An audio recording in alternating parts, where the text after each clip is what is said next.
يقام لقاء قوي ومثير بين أولمبيك آسف المغربي وفريق دجوليب المالي يوم الأحد 8 من فبراير سنة 2026، وذلك ضمن الجولة الخامسة من دور المجموعات في كأس الكونفدرالية الإفريقية لموسم.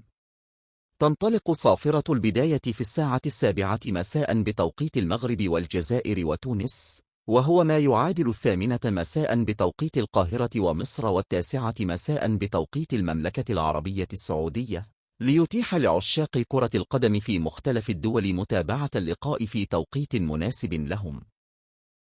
هذا اللقاء يمثل فرصة مهمة جدا للفريقين لتعزيز ترتيبهما في جدول المجموعة، حيث يسعى المكبيك آسف إلى جمع نقاط إضافية تحسن من فرصه في التأهل للأدوار القادمة، بينما يبحث دجوليب عن تحقيق نتيجة إيجابية تمنحه دفعة قوية في المنافسة على بطاقة التأهل.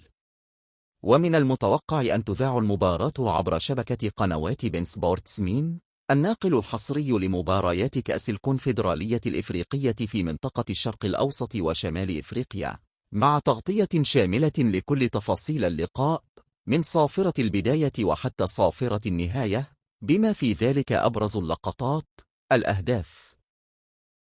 والإحصائيات المهمة التي تهم المشاهدين ومحبي كرة القدم في القارة الإفريقية وخارجها.